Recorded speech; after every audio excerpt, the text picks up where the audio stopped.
Good morning, friends. Today we are going to read a really exciting book. It's called Swish, the slam dunking, alley-ooping, high-flying Harlem Globetrotters. So it's about the history of a really famous and super fun basketball team. So let's take a look at Swish. Oops. So in the front cover, there's some pictures of the real basketball players, and then there's like a history of everything that happened. And then we'll start with the book. It all started with those boys thumping basketballs up and down Chicago's South Side in alleys, driveways, and parking lots. Raw talent and determination in worn-out sneakers, practicing non-stop layups, all-net free throws, and sky-high jump shots. When their team charged into Wendell Phillips High School, wearing those official school jerseys, every student grew an inch taller with pride. Their players were unstoppable, division champs. Everyone could see they had as much talent as the country's best hoopsters. But the top teams only recruited white players. So after graduation, those Wendell Phillips stars joined traveling teams for black players. Before long, a few players met a small man with a big dream. Abe Saperstein, who helped them form their own team, the Harlem Globetrotters. The name sounded grand, like they'd played all over the world. Well, not quite, but they barnstormed their way across America, little Abe and 5 giant players. Toots Wright, Kid Oliver, Fat Long, Runt Pullins, and Andy Washington. They squeezed into an old Model T car and chugged from town to town, searching for anyone who would play. Farmers, students, lumberjacks, and people who would pay to watch them. 7 nights a week, the road-weary team played ball, healthy, sick, or injured, and won nearly every game. But hometown fans didn't like out-of-town hotshots skunking their teams. Soon, the Trotters came up with a plan. Smack in the middle of the game, each player performed a ball-handling trick, while the others took a short rest. Crowds howled with delight at the surprising sights. One-finger ball spinning, rapid-fire mini dribbling, and a ricochet headshot. Suddenly, people didn't mind when the hilarious Trotters beat their team. The Globetrotters played wherever they could. Barns, basements, even the bottom of a dried-up swimming pool. The crowds laughed and cheered, but as soon as the game ended, the cheers stopped. The tired, hungry players weren't always welcomed in hotels or restaurants. They couldn't use most gas station restrooms or phones, and nearly every drinking fountain had a whites-only sign. Downhearted but determined, a new fire fueled their game. The Trotters would prove that all players, all people, deserve to be treated the same.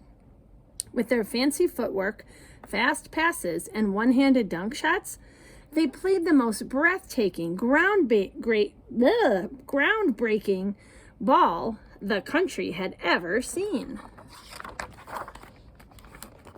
Years bounced by, and older players retired and new ones stepped in. Goose Tatum, the clown prince, who rolled that ball across 84 inches of steel-strong arms. Marcus Haynes, a dazzling dribbler with lightning-fast hands. And Boyd Buey, a spectacular sharpshooter who only had one arm.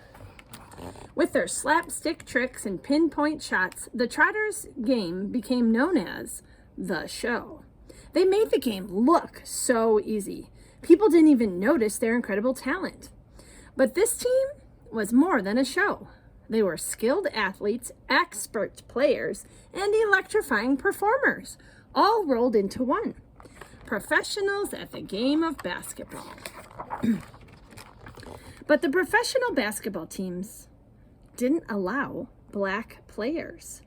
Determined to make people see their talent instead of their skin color, the Globetrotters challenged the best team in the National Basketball League, the mighty Minnesota Lakers. What? You could almost hear the nation say, a pro team play those high-flying showboats? How ridiculous! But the Lakers agreed. They couldn't wait to trounce the Trotters. Shivering fans lined up outside Chicago Stadium in the middle of the night darkness on February 19th, 1948. People across the country slapped down sure bets. Easy money. No way the Lakers would lose. They had a 6'10" giant, George Meekin.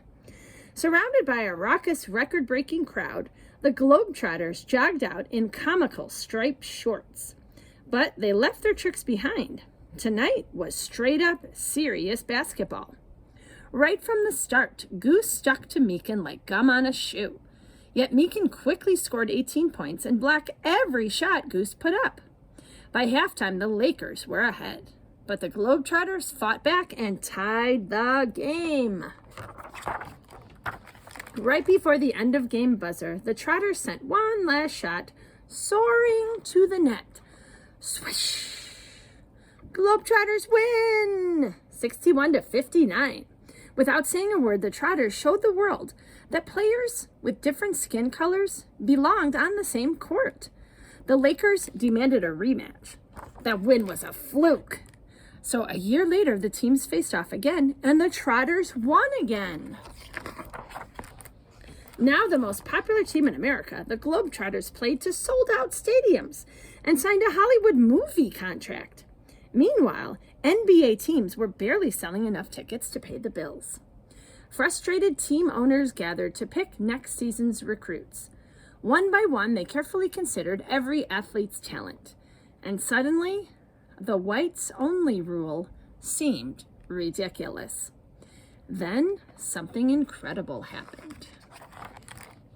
The Celtics owner announced an astounding choice. Chuck Cooper, one of the most remarkable players he'd ever seen, and one of the Globetrotters' newest recruits. Soon, another owner declared his top picks, 2 more phenomenal black players. And the game was never the same. It became nonstop, give it all you got, out to win it, sky's the limit, basketball.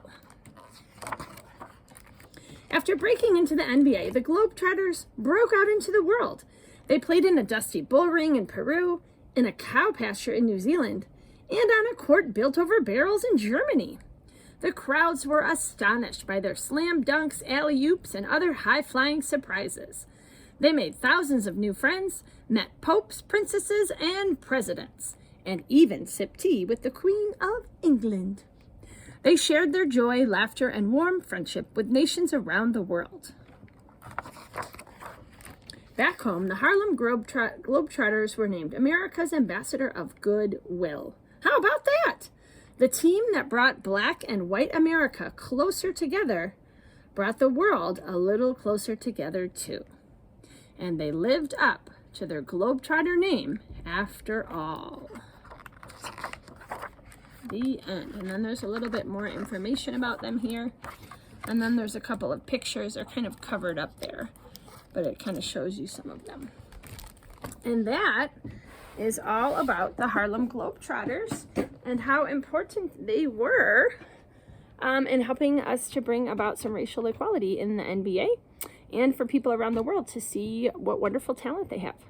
All right, friends, I'm hoping you enjoyed that story, and we'll see you tomorrow. Bye.